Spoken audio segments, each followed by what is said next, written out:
ആ 15 പടികൾ കയറുമ്പോൾ ലേവ്യ പുരോഹിതർ പാടുന്ന ഗീതങ്ങളുമാണ് ഈ ആരോഹണ ഗീതങ്ങളെന്നാണ് ഞാൻ മനസ്സിലാക്കിയിട്ടുള്ളത്.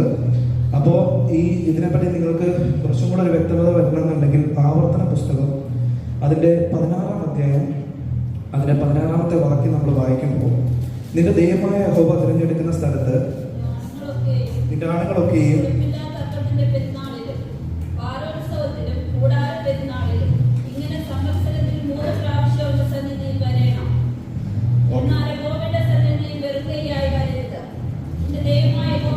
മതി. അതിനകത്ത് 16-ാമത്തെ ആവർത്തനം 16 പറയുന്നത് ഈ സെയിം കാര്യമാണ്. ഇസ്രായേൽ ജനം വർഷത്തിൽ 3 തവണ അവരവിടെ പോകണം. അതിനകത്ത് പറയുന്നു, ആണുങ്ങളൊക്കെ യഹോവ തിരഞ്ഞെടുക്കുന്ന സ്ഥലത്ത് നിന്റെ ആണുങ്ങളൊക്കെ ഉടുപ്പില്ലാത്ത അപ്പത്തിന്റെ പെരുന്നാളും വാരോത്സവത്തിന്റെ കൂടാര പെരുന്നാളും ഈ 3 തവണ അവിടെ പോവുകയും യഹോവയുടെ ദൈവത്തെ ആരാധിക്കുകയും അതിൽ പങ്കെടുക്കുകയും ചെയ്യണം. അപ്പോൾ അവർ ആലപിക്കുന്ന ഗാനങ്ങളാണ് ഈ ആരോഹണ ഗീതങ്ങൾ എന്ന് പറയുന്നത്. ഓക്കെ, അടുത്തത് നമ്മൾ ഈ 130-ാം സങ്കീർത്തനം പഠിക്കുമ്പോൾ വളരെ ലളിതമായിട്ട് നമുക്ക് മനസ്സിലാക്കാൻ കഴിയും. ഇതിനെ നമുക്കൊരു 4ആയിട്ട് നമുക്ക് തിരിക്കാൻ കഴിയും. ഈ 130-ാം സങ്കീർത്തനം ഒരു 4 ഭാഗങ്ങളായിട്ട് നമുക്ക് എടുക്കാൻ കഴിയും. അതിൻ്റെ 1-2 വാക്യം നമ്മൾ നോക്കുകയാണെങ്കിൽ അതിനകത്ത് ഒരു വീണ പോയ അവസ്ഥയെ പറ്റിയാണ് പറയുന്നത്. കാരണം യഹോവയെ അടുത്ത് നിന്ന് ഞാൻ നിന്നോട് നിലവിളിക്കുന്നു, കർത്താവെ എൻ്റെ പ്രാർത്ഥന കേൾക്കണമേ, എൻ്റെ ചെവി എൻ്റെ യാചനകൾക്ക് ശ്രദ്ധിച്ചിരിക്കണമേ എന്നവിടെ പറയുന്നു. അപ്പോൾ നമുക്കവിടെ കാണാൻ കഴിയുന്ന ഒരു നിലവിളി അല്ലെങ്കിൽ ഒരു വീണ പോയ, അതായത് എല്ലാം നഷ്ടപ്പെട്ട പോലുള്ള ഒരു വീണു പോയ ഒരു അവസ്ഥയെക്കുറിച്ചുള്ള ഒരു കാര്യമാണ് നമുക്ക് ആ 1-2 വാക്യത്തിൽ കാണാൻ കഴിയുന്നത്. ഇനി നമ്മൾ 3-4 വാക്യം നമ്മൾ വായിക്കുകയാണെങ്കിൽ, യഹോവേ നീ അകൃത്യങ്ങളെ ഓർമ്മ വെച്ചാൽ കർത്താവെ ആ നിലനിൽക്കും, എങ്കിലും നിന്നെ ഭയപ്പെടാൻ തക്കണം, നിന്റെ പക്കൽ വിമോചനമുണ്ട്. അപ്പോൾ 3-4 വാക്യം എന്ന് പറയുന്നത് എന്താണ്? പാപത്തെക്കുറിച്ചുള്ള ഒരു ബോധവൽക്കരണം അല്ലെങ്കിൽ പാപത്തെക്കുറിച്ചുള്ള ഒരു ബോധ്യമാണ് നമുക്ക് അവിടെ കാണാനായിട്ട് കഴിയുന്നത്. അടുത്തത് നമ്മൾ 5-6 വാക്യം വായിക്കുമ്പോൾ, ഞാൻ യഹോവയ്ക്കായി കാത്തിരിക്കുന്നു, എൻ്റെ ഉള്ളം കാത്തിരിക്കുന്നു, അവൻ്റെ വചനത്തിൽ ഞാൻ പ്രത്യാശ വെച്ചിരിക്കുന്നു, ഉഷസ്സിനായി കാത്തിരിക്കുന്നതിനേക്കാൾ എൻ്റെ ഉള്ളത്തേക്കായി കാത്തിരിക്കുന്നു. അതിനകത്ത് പറയുന്നത് എന്താ വെച്ച് കഴിഞ്ഞാൽ, ദൈവത്തിൻ്റെ ഒരു പ്രവൃത്തിക്ക് വേണ്ടി, ഒരു വലിയൊരു പ്രവൃത്തിക്ക് വേണ്ടി കാത്തിരിക്കുന്ന ഒരു അവസ്ഥയെക്കുറിച്ചാണ് നമുക്ക് 5-6 വാക്യങ്ങളിൽ കാണാൻ കഴിയുന്നത്. ഇനി നമുക്ക് നാലാമതായിട്ട് കാണാൻ കഴിയുന്നത് അതിൻ്റെ 7-8 വാക്യങ്ങളാണ്. അതായത് ഇസ്രായേൽ യഹോവയെ പ്രത്യാശ വെച്ചു കൊടുക്കുക, യഹോവയ്ക്ക് കൃപയും അവൻ്റെ പക്കൽ ധാരാളം വീണ്ടെടുപ്പുണ്ട്, അവൻ ഇസ്രായേലിനെ അവൻ്റെ അർത്ഥം നോക്കിയും വീണ്ടെടുക്കും. അതെന്ന് പറയുന്നത് നമ്മളെ വിടുവിക്കുന്ന ഒരു ദൈവമുണ്ട്, അല്ലെങ്കിൽ വിടുവിക്കാൻ കഴിയുന്ന ഒരു ദൈവത്തെക്കുറിച്ചുള്ള ഒരു അവസ്ഥയാണ് നമുക്കവിടെ കാണാൻ കഴിയുന്നത്. ഇങ്ങനെ 4 തരങ്ങളിൽ നമുക്ക് ആ 8 വാക്യങ്ങൾ 4 തരത്തിൽ നമുക്കവിടെ തിരിക്കാനായിട്ട് കഴിയുന്നുണ്ട്. അപ്പം നമ്മുടെ 1-ാമത്തെ വാക്യം എന്ന് പറയുന്നത്, യഹോവയെ ആഴത്തിൽ നിന്ന് ഞാൻ നിന്നോട് നിലവിളിക്കുന്നു. അതിൻ്റെ 8-ാമത്തെ വാക്യം എന്ന് പറയുന്നത്, അവൻ ഇസ്രായേലിനെ അവൻ്റെ അകത്തിൽ നിന്നൊക്കെയും വീണ്ടെടുക്കും.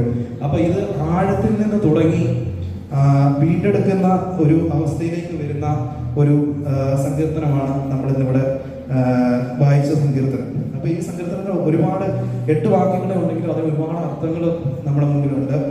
ഇപ്പൊ അത് നമുക്ക് ഓരോ വാക്യങ്ങൾ നമുക്ക് മുമ്പോട്ട് എടുത്ത് വെച്ച് നോക്കാം. യഹോവയെ ആഴത്തിൽ നിന്ന് ഞാൻ നിന്നോട് നിലവിളിക്കുന്നു. ഇവിടെ യഹോവയെ ആഴത്തിൽ നിന്ന് ഞാൻ നിന്നോട് നിലവിളിക്കുന്നു. ആഴം എന്ന വാക്ക് ഉദ്ദേശിക്കുന്നത് പല ദിവസന്മാരും പല രീതിയിലായിരിക്കും അതിനെ വ്യാഖ്യാനിച്ചിട്ടുണ്ടാവുക. നിങ്ങൾ പലരും പല രീതിയിൽ പ്രസംഗങ്ങൾ കേട്ടിട്ടുണ്ടാവും. എങ്കിലും ഞാൻ മനസ്സിലാക്കിയത് ആഴം എന്ന് പറയുന്ന ഒരു നിരാശയുടെ അവസ്ഥയാണ് കാണിക്കുന്നത്. ഒരു നിരാശഘട്ടം അല്ലെങ്കിൽ ഒരു പ്രതിസന്ധി അല്ലെങ്കിൽ ഒരു പാപബോധം എന്നുള്ള ആ ഒരു കാറ്റഗറിയിലാണ് ഇത് കാണിക്കുന്നത്. അപ്പോൾ ദൈവത്തോട് കൂടുതലായിട്ട് അടുക്കാൻ കഴിയുന്നില്ല, അല്ലെങ്കിൽ ദൈവത്തെ കൂടുതലായിട്ട് സ്നേഹിക്കാൻ കഴിയുന്നില്ല, അങ്ങനെ നമ്മൾ പെട്ടുപോയ ഒരു അവസ്ഥ, അതായത് ഒന്നും ചെയ്യാൻ സാധിക്കാത്തൊരവസ്ഥയിൽ അവിടെ നിന്ന് നിലവിളിക്കുന്ന ആ ഒരു അവസ്ഥയാണ് നമുക്ക് 1-ാമത്തെ വാക്യത്തിൽ നമ്മൾ കാണുന്നത്. അവിടെ നമ്മൾ കാണാൻ കഴിയുന്നു അവിടെ ഒരു പാപത്തിന്റെ ഒരു അവസ്ഥ, അതായത് ഒരു പാപത്തിൽ പെട്ടുപോയ ഒരു അവസ്ഥയാണ് നമ്മൾ കാണുന്നത്. ഈ പാപം എന്ന് പറയുമ്പോൾ നമ്മുടെ ബൈബിളിൽ വിശുദ്ധ വേദപുസ്തകത്തിൽ കുറേ കാര്യങ്ങൾ പാപത്തെ പറ്റി പറഞ്ഞിട്ടുണ്ട്. പല കഥാപാത്രങ്ങളും പലരുടെ ജീവിതത്തിൽ സംഭവിച്ച കാര്യങ്ങൾ പറയുന്നുണ്ട്. അതിനകത്ത് ഒരു 3 പേരുടെ ജീവിതത്തിൽ സംഭവിച്ച കാര്യങ്ങൾ മാത്രം ഞാൻ പറയുന്നു. അതായത് അത് ജസ്റ്റ് ഒന്ന് പറഞ്ഞു പോവുകയാണ്. 1-ാമത്തെ പാപം എന്ന് പറയുന്നത് നമ്മുടെ ആദാമും ഹവ്വായും പാപം ചെയ്തത് മൂലം അവർക്ക് പരദീസ നഷ്ടമായി. 2-ാമത്തെ പാപം എന്ന് പറയുന്നത് നമ്മുടെ ആഖാൻ മോഷ്ടിച്ചു. ആഖാൻ ഒരു പാപം ചെയ്തു, അതുമൂലം അവരുടെ കുടുംബജീവിതം തകർന്നു പോയി. 3-ാമത്തെ എന്ന് പറയുന്നത് ഷൗലിന്റെ ജീവിതമാണ്. ഷൗൽ ഒരു പാപം ചെയ്തു, അതുകൊണ്ട് അവന്റെ രാജ്യത്ത് നഷ്ടപ്പെട്ടു, അവന്റെ അഭിഷേകം നഷ്ടപ്പെട്ടതായിട്ട് നമുക്ക് കാണാൻ കഴിയുന്നുണ്ട്.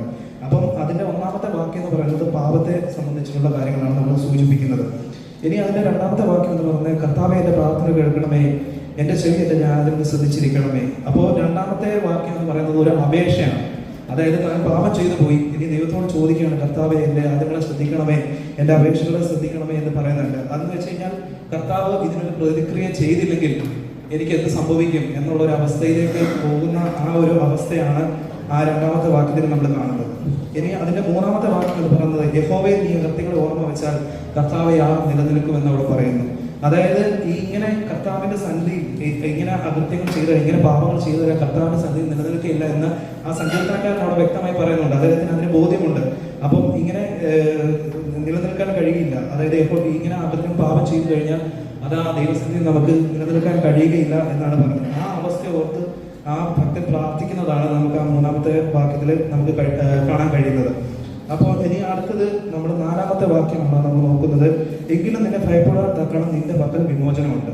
അവിടെ നമുക്ക് കാണാൻ കഴിയുന്ന ഒരു വിമോചനമുണ്ട്. അപ്പൊ ഈ സങ്കീർത്തനം നമ്മൾ വായിച്ചു വരുമ്പോൾ ഈ സങ്കീർത്തനത്തിൽ നമുക്ക് കാണാൻ കഴിയുന്നത് ഇതിലെ പാപക്ഷമയും മാനസാന്തരത്തെ പറ്റിയുമാണ് ഈ സങ്കീർത്തനത്തിൽ നമ്മൾ വായിക്കുമ്പോൾ നമുക്ക് മനസ്സിലാവുന്നത്. അപ്പൊ പാപക്ഷമ ലഭിക്കണമെങ്കിൽ നമുക്ക് എന്ത് വേണം? യഥാർത്ഥ ഒരു അനുതാപം നമുക്ക് ആവശ്യമാണ്. ഇതുമായി ബന്ധപ്പെട്ട ഒരു വാക്യം ഞാൻ വായിക്കാൻ ആഗ്രഹിക്കുന്നു. 1 യോഹന്നാൻ 2-ാം അധ്യായം അതിന്റെ 1-2 വാക്യം.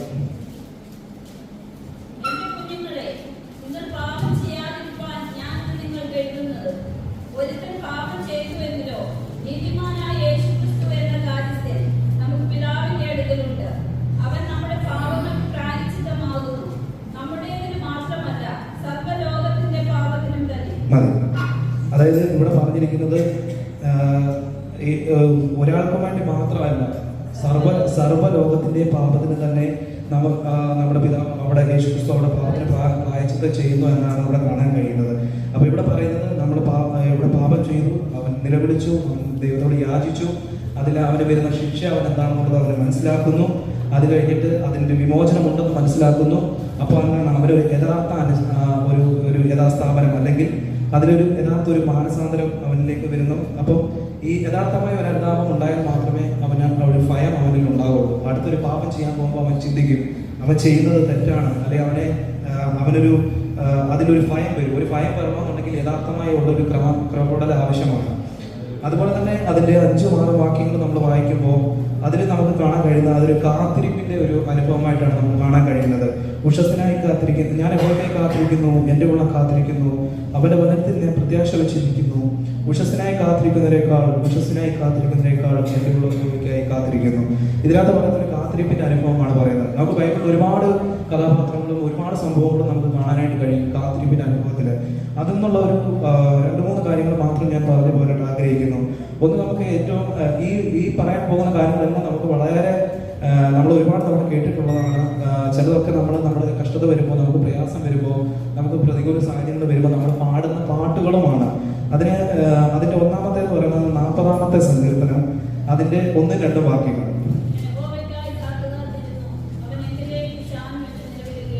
ഞാൻ എപ്പോഴേക്കായി കാത്തിരുന്നു, അവനെങ്കിലേക്ക് ചാഞ്ഞ എന്റെ നിലവിളി കേട്ടു. ഇവിടെ പറയുന്നത് നമ്മൾ ഈ സങ്കീർത്തനമായിട്ട് നമ്മൾ താരതമ്യം ചെയ്ത് നോക്കുമ്പോൾ നമ്മുടെ കാര്യങ്ങൾ ക്രമത്തിലായെങ്കിൽ മാത്രമേ ദൈവം നമ്മുടെ നിലവിളി കേൾക്കുകയുള്ളൂ.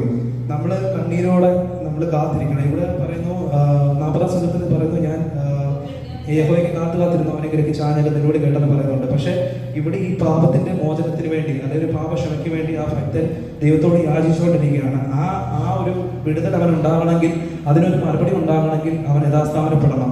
അല്ലെ അവൻ അതിൽ ക്രമപ്പെട്ടാൽ മാത്രമേ അല്ലെ കണ്ണീരോടെ കാത്തിരുന്നാൽ മാത്രമേ അവന് ആ ഒരു വിടുതൽ ഉണ്ടാവുകയുള്ളൂ.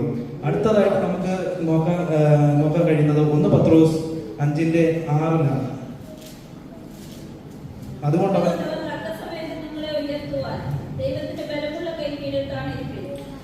അവൻ തക്ക സമയം നിങ്ങൾ ഉയർത്തുവാൻ ദൈവത്തിന് ബലമുള്ള കൈ കീഴിൽ. അതായത് നമ്മളെല്ലാവരും ഉയർച്ച വേണമെന്ന് ആഗ്രഹിക്കുന്ന ആൾക്കാരാണ്. നമ്മുടെ ജീവിതത്തിൽ പല കാര്യങ്ങളും നമ്മൾ കഴിഞ്ഞ നാളുകളിൽ നമ്മൾ പ്രാർത്ഥിക്കുന്നുണ്ട്. നമ്മുടെ സാമ്പത്തികമായിട്ട്, നമ്മുടെ ജോലി കാര്യങ്ങളുടെ, അതുപോലെ നമ്മുടെ ശാരീരിക അവസ്ഥയിൽ, നമ്മുടെ തലമുറകളുടെ കാര്യത്തിലൊക്കെ നമ്മൾ ഒരുപാട് പ്രാർത്ഥിക്കുകയും നമുക്കൊരു ഉയർച്ച ഉണ്ടാവണം നമ്മൾ ആഗ്രഹിക്കുകയും ചെയ്യുന്നു. ഈ ഉയർച്ച നമ്മൾക്ക് ഉണ്ടാവണമെന്നുണ്ടെങ്കിൽ നമ്മളെ തന്നെ ഒന്ന് ക്രമപ്പെടുത്തേണ്ടതായിട്ട് ആവശ്യമുണ്ട്. അതായത് നമ്മൾ ഒരുപാട് ആലോചന കേൾക്കുന്നുണ്ട്, നമ്മൾ ഒരുപാട് വാർത്തകൾ കേൾക്കുന്നുണ്ട്. നമ്മുടെ ജീവിതത്തിൽ അത് നിറവേറാത്തത് എന്തുകൊണ്ടാണെന്നുള്ളത് നമ്മളെ തന്നെ ഒന്ന് ശോധന ചെയ്യണം. നമ്മൾ ഇനി പലതും നമ്മുടെ ജീവിതത്തിൽ ക്രമപ്പെടുത്താനുണ്ടെന്നാണ് ഇവിടെ നമുക്ക് ആ സങ്കീർത്തനത്തിൽ നിന്ന് ആ പത്രോസിന്റെ പുസ്തകത്തിൽ നമുക്ക് അപ്പോൾ ആ ബലമുള്ള കൈകളിൽ താഴ്ന്നത് മാത്രമേ നമുക്കൊരു ഉയർച്ച ഉണ്ടാകത്തുള്ളൂ. നമുക്കൊരു താഴ്മ നമ്മുടെ ജീവിതത്തിൽ ഉണ്ടായാൽ മാത്രമേ നമുക്കൊരു വിടുതൽ ഉണ്ടാകത്തുള്ളൂ. നമുക്കൊരു ജോലിയിലാണെങ്കിലും ഭൗതികമായിട്ടാണെങ്കിലും ആത്മീയമായിട്ടുള്ള എല്ലാ കാര്യങ്ങളും നമുക്കൊരു ഒരു ക്രമപ്പെടുത്തൽ നമുക്ക് ആവശ്യമാണ്, ഒരു താഴ്ച നമുക്ക് ആവശ്യമാണ്. അടുത്തതായി നമ്മൾ കാണുന്നത് യെശയ്യാവിന്റെ പുസ്തകം, അതിന്റെ 40-ാം അധ്യായം, അതിന്റെ 31-ാം വാക്യം.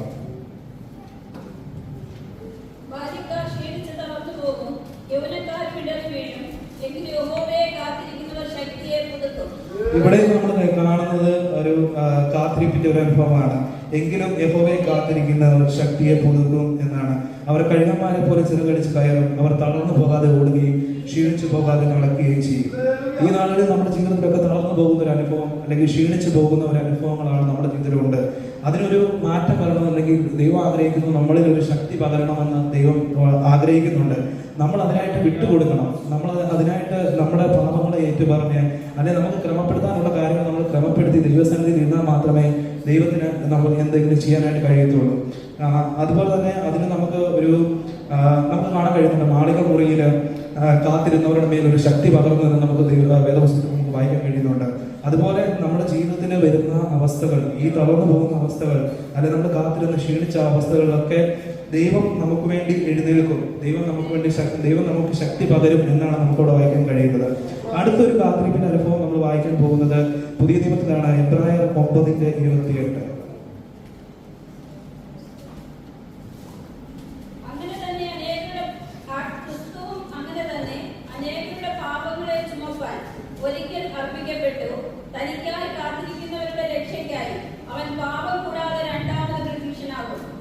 അവിടെ ഒരു കാത്തിരിപ്പിന്റെ കാര്യമാണ് പറയുന്നത്. ഈ കാത്തിരിപ്പ് നമ്മളെല്ലാവരും കാത്തിരിക്കുന്ന ഒരു കാത്തിരിപ്പായിട്ടാണ് നമ്മൾ കാണുന്നത്. ഈ നമ്മുടെ പാപങ്ങളെ ഏറ്റുപറഞ്ഞ് നമ്മുടെ ക്രമപ്പെട്ട താഴ്മയോടെ ആയിരിക്കുമെങ്കിൽ നമുക്കൊരു വിടുതൽ ഉണ്ടാവും എന്നാണ് നമുക്ക് അവിടെ നിന്ന് വായിക്കാൻ കഴിയുന്നത്. അതായത് ക്രിസ്തുവിന്റെ 2ാം വരവ്, ആ 2ാം വരവില് നമ്മൾ കാത്തിരിക്കുന്നവർ നിത്യജീവനിലേക്ക് പ്രവേശിക്കുമെന്നുള്ള ഒരു വേദഭാഗം നമുക്കവിടെ അവിടെ ഒരു കാത്തിരിപ്പിന്റെ ഒരു അനുഭവമാണ് നമുക്ക് കാണാൻ കഴിയുന്നത്. ഇവിടെ നമുക്ക് ഒരു ഉദാഹരണം എടുത്തു കഴിഞ്ഞാൽ അബ്രഹാം, നമ്മൾ പലരും പല വാഗ്ദത്തങ്ങളും പല ദൂതുകളും അതുപോലെ തന്നെ പല ആലോചനകളും പല ദേവദാസന്മാരിൽ കേട്ടിട്ടുണ്ട്. നമ്മൾ 1 വർഷം കാത്തിരിക്കും, 2 വർഷം കാത്തിരിക്കും, 5 വർഷം കാത്തിരിക്കും. നമ്മളോട് തന്നെ പറയാറുണ്ട്, എന്തുകൊണ്ട് നമ്മുടെ ജീവിതത്തിൽ അത് നടക്കുന്നില്ല, എന്തുകൊണ്ടാണ് നമ്മുടെ ജീവിതത്തിൽ അത് സാധ്യമാകുന്നില്ല എന്നൊക്കെ നമ്മൾ പലപ്പോഴും ചിന്തിക്കാറുണ്ട്, പലപ്പോഴും നമ്മൾ അങ്ങോട്ടും ഇങ്ങോട്ടൊക്കെ പറയാറുണ്ട്. പക്ഷേ അബ്രഹാമിന്റെ ജീവിതത്തിൽ അബ്രഹാമിനോട് ദൈവം ഒരു വാഗ്ദത്തം പറഞ്ഞിട്ട് അബ്രഹാം 25 വർഷമാണ് ആ വാഗ്ദത്തത്തിന് വേണ്ടി കാത്തിരുന്നത്. അബ്രഹാമിന്റെ ജീവിതത്തിൽ 25 വർഷം കഴിഞ്ഞപ്പോഴാണ് ആ വാഗ്ദത്തം അവന്റെ ലൈഫിൽ അത് നിറവേറിയത്. ആ വാഗ്ദത്തം നിറവേറി കഴിഞ്ഞപ്പോൾ അവന് വലിയൊരു സന്തോഷമുണ്ടായി, വലിയൊരു വിരുന്ന് അവിടെ നടത്തിയെന്ന് നമുക്ക് ബൈബിളിൽ വായിക്കാൻ കാണുന്നുണ്ട്. അപ്പൊ നമുക്ക് ഇന്നില്ലാത്ത പല സന്തോഷങ്ങളും, നമുക്ക് നേടാൻ കഴിയാത്ത പല കാര്യങ്ങളും നമ്മുടെ ദൈവസന്നിധിയിൽ നമ്മൾ താഴ്മയോടെ നമ്മൾ ക്രമപ്പെട്ട് നമ്മൾ യഥാസ്ഥാനത്തിലായി കഴിഞ്ഞാൽ നമ്മളോട് പറഞ്ഞ പല കഴിഞ്ഞ കാലങ്ങളിൽ നമ്മളോട് പറഞ്ഞ പല വാഗ്ദത്തങ്ങളും നമുക്കത് നേടിയെടുക്കാൻ കഴിയും. അതിന്റെ അവസാനം വലിയൊരു സന്തോഷമായിരിക്കും. അതിന് നമുക്ക് വലിയൊരു വിരുന്ന് വെക്കാൻ കഴിയും, നമുക്ക് എല്ലാവരും അതിലേക്ക് ക്ഷണിക്കാൻ കഴിയും. അപ്പൊ ദൈവം ഇവിടെ ഈ എബ്രായറിന്റെ ഇതിൽ വായിച്ചപ്പോൾ ഈ അബ്രഹാമിന്റെ ജീവിതത്തിൽ നമ്മൾ കണ്ടത് എന്താണ്? അതുപോലെ തന്നെ നമ്മൾ കഴിഞ്ഞ നാളുകളിൽ അല്ലെങ്കിൽ നമ്മൾ ഫോളോ ചെയ്തുകൊണ്ട് വരുന്ന ചില കാര്യങ്ങളുണ്ട്. നമ്മുടെ പ്രാർത്ഥന, നമ്മൾ കഴിഞ്ഞ കുറേ വർഷങ്ങളായി നമ്മൾ സെയിം പ്രാർത്ഥന, കഴിഞ്ഞ കുറേ വർഷങ്ങളായി നമ്മൾ സെയിം ആയിട്ട് തന്നെ സാക്ഷ്യം പറയുന്നത് നമ്മുടെ ജീവിതത്തിൽ ഒരു മാറ്റം വരണം, ആത്മീയമായി നമ്മൾ കൂടുതൽ ക്രമപ്പെടണം. നമ്മൾ പാപം ചെയ്യുമ്പോൾ മാത്രമല്ല, പാപത്തിന് വേണ്ടി മാത്രമല്ല, നമ്മൾ ആത്മീയമായിട്ടുള്ള കാര്യങ്ങളിൽ നമ്മൾ കൂടുതൽ മുമ്പോട്ട് വരണം, നമ്മൾ കൂടുതൽ ക്രമപ്പെടണം. എങ്കിൽ മാത്രമേ നമ്മുടെ ജീവിതത്തിൽ ഒരു വിടുതൽ ഉണ്ടാകുകയുള്ളൂ. ഇനി അടുത്തത് നമ്മൾ വായിക്കാൻ പോകുന്നത് അതിന്റെ 7ഉം 8ഉം വാക്യങ്ങളാണ്. ഇസ്രായേലിനെ യഹോവയെ പ്രത്യാശിച്ചുകൊള്ളുക, യഹോവയ്ക്ക് കൃപയും അവന്റെ പക്കൽ ധാരാളം വീണ്ടെടുപ്പുണ്ട്. അവൻ ഇസ്രായേലിനെ അവന്റെ അകൃത്യങ്ങളിൽ നോക്കുകയും വീണ്ടെടുക്കും. നമുക്ക് അടുത്തിവിടെ കാണാൻ കഴിയുന്ന ഒരു 7-8 വാക്യങ്ങൾ നമുക്ക് കാണാൻ കഴിയുന്ന ഒരു വീണ്ടെടുപ്പ് ഉണ്ട് എന്നുള്ളതാണ് നമുക്കിവിടെ കാണാൻ കഴിയുന്നത്. അതായത് നമ്മൾ മാനുഷികമായി ഈ ലോകത്തിന് നമ്മൾ നോക്കുമ്പോൾ ഇന്ന് ഈ ലോകത്തിൽ ഒരുപാട് വക്കീലന്മാരൊക്കെ ഉണ്ട്. പക്ഷേ എന്നാൽ അവർക്ക് വാദിച്ച് ജയിക്കാൻ കഴിയാത്ത പലതും നമ്മുടെ ദൈവത്തിന് കഴിയും. അതായത് കഴിഞ്ഞ നാളിൽ ദൈവം നമ്മൾക്ക് വേണ്ടി ശക്തമായി വാദിച്ചുകൊണ്ടിരിക്കുകയാണ്. അതുകൊണ്ടാണ് നാം ഇന്ന് രാത്രി നമ്മൾ ഇവിടെ ഇരുന്ന് ആരാധിക്കുന്നതും നമ്മളിവിടെ ജീവനോടായിരിക്കുന്നതും ഒക്കെ തൻ്റെ പിതാവിൻ്റെ അടുത്ത് നിന്നിട്ട് ദൈവം യേശു നമുക്ക് വേണ്ടി വാദിച്ചുകൊണ്ടിരിക്കുന്നതായിട്ട് നമ്മൾ പലയിടത്തും വായിച്ചിട്ടുമുണ്ട്, ദൈവം വാദിച്ചുകൊണ്ടിരിക്കുകയുമാണ്. അതുപോലെ തന്നെ നമുക്ക് ബൈബിളിൽ ഒരു കഥാപാത്രമുണ്ട്, നിങ്ങൾക്ക് മനസ്സിലാക്കാൻ വേണ്ടി പറയാമെന്ന്. അതായത് റാഹേലിന് വേണ്ടി യാക്കോബ് വാദിച്ചു. പക്ഷേ സത്യം എന്തെന്നറിയാതെയാണ് യാക്കോബ് വാദിച്ചത്. അത് ആ വാദം ഇതായിപ്പോയി, പരാജയപ്പെട്ടു പോയി. കാരണം റാഹേൽ തെറ്റ് ചെയ്തു, റാഹേൽ പാപം ചെയ്തു, അത് യാക്കോബ് അറിഞ്ഞില്ല. പക്ഷേ യാക്കോബ് റാഹേലിന് വേണ്ടി വാദിച്ചു, അത് പരാജയപ്പെട്ടു പോയി. അത് മാനുഷികമല്ല. എന്നാൽ അതിന്റെ പിന്നീട് നമുക്ക് കാണാൻ കഴിയുന്നു, ആ റാഹേൽ പാപം ചെയ്തതുകൊണ്ട് യാക്കോബ് അവളെ ശപിച്ചത് നിമിത്തം ചില നാളുകൾക്ക് ശേഷം റാഹേൽ മരണപ്പെട്ടതായിട്ട് നമുക്ക് അവിടെ വായിക്കാൻ കഴിയുന്നുണ്ട്. അപ്പം ഈ പാപം ചെയ്തു കഴിഞ്ഞാൽ അതിലൊരു ശിക്ഷയുണ്ട്. ആ ശിക്ഷയിൽ നിന്നൊരു അത് പാപം ആര് ചെയ്താലും അതിനൊരു ശിക്ഷയുണ്ട്. പക്ഷെ അതിൽ നിന്നൊരു മോചനം ലഭിക്കാൻ വേണ്ടിയാണ് ഇവിടെ ഈ ഭക്തൻ ഇവിടെ നിന്നിട്ട് ദൈവത്തോട് യാചിക്കുന്നത്. ദൈവമേ എൻ്റെ പ്രാർത്ഥന കേൾക്കണമേ, എൻ്റെ യാതനകളെ ശ്രദ്ധിച്ചിരിക്കണമേ എന്ന് പറഞ്ഞിട്ട് ഭക്തൻ പ്രാർത്ഥിക്കുന്നത് അതുകൊണ്ടാണ്. അപ്പോൾ എന്നാൽ നമ്മെ നന്നായി അറിയുന്ന ഒരു ദൈവമുണ്ട്. നമ്മുടെ വിമോചകനായി, ഒരു വീണ്ടെടുപ്പുകാരനായി നമുക്ക് വേണ്ടി ദൈവസന്നിധിയിൽ നിൽക്കുന്ന ഒരു ദൈവത്തെ നമുക്ക് ഇവിടെ കാണാൻ കഴിയും. അപ്പോൾ 7-8 വാക്യങ്ങൾ നമുക്ക് വീണ്ടെടുപ്പിനെ പറ്റിയാണ് നമ്മൾ കാണുന്നത്. അങ്ങനെ നമ്മൾ 1 മുതൽ 8 വരെയുള്ള വാക്യങ്ങൾ നമുക്ക് ഇവിടെ കാണുമ്പോൾ ഇതിനകത്ത് നമ്മൾ മെയിനായിട്ടും കാണുന്ന ഒരു കാര്യം എന്ന് വെച്ച് കഴിഞ്ഞാൽ ഒരു പാപക്ഷമയും മാനസാന്തരവും. നമ്മുടെ ജീവിതത്തിൽ നമുക്കൊരു മാനസാന്തരം ആവശ്യമാണ്. നമ്മുടെ ജീവിതത്തിൽ എല്ലാ ദിവസവും നമുക്കൊരു മാനസാന്തരം ആവശ്യമാണ്. നമ്മൾ അനുതാപത്തോടെ ദൈവസന്നിധിയിലായിരിക്കുക. നമ്മുടെ പ്രവൃത്തിയിൽ, നമ്മുടെ വാക്കിൽ, നമ്മുടെ ചിന്തയിൽ നമ്മൾ ഇനി എന്തെങ്കിലും ക്രമപ്പെടാനുണ്ടെങ്കിൽ, നമ്മുടെ എന്തെങ്കിലും പോരായ്മ ഉണ്ടെങ്കിൽ അതൊക്കെ നമ്മൾ വിട്ടുകളയണം. എന്തെങ്കിലും മാത്രമേ നമുക്ക് മുമ്പോട്ട് പോകാനായിട്ട് കഴിയത്തുള്ളൂ. ഓരോ ദിവസവും നമ്മൾ ദൈവസന്നിധിയിലായിരിക്കുമ്പോൾ നമുക്ക് ഓരോ ദിവസവും ദൈവത്തോട് കൂടുതൽ അടുക്കുക. നമ്മുടെ ലോകത്തിലേക്ക് തിരിയുന്നതിന് പകരം, അശുദ്ധിയിലേക്ക് തിരിയുന്നതിന് പകരം, പാപത്തിലേക്ക് തിരിയുന്നതിന് പകരം നമ്മുടെ ഹൃദയങ്ങളെ നിർമ്മലീകരിച്ച് ആഴമേറെ കുറ്റബോധത്തോടെ നമ്മൾ ദൈവസന്നിധിയിലേക്ക് തിരിഞ്ഞാൽ നമുക്ക് ആ ഒരു മാനസാന്തരം നമ്മെ നിത്യതയിലേക്ക് തിരിക്കും. ആ നിത്യജീവനൊക്കെ നമ്മൾ അവകാശികളായി തീരും എന്നാണ് ഞാൻ ഇതിൽ നിന്ന് മനസ്സിലാക്കിയത്.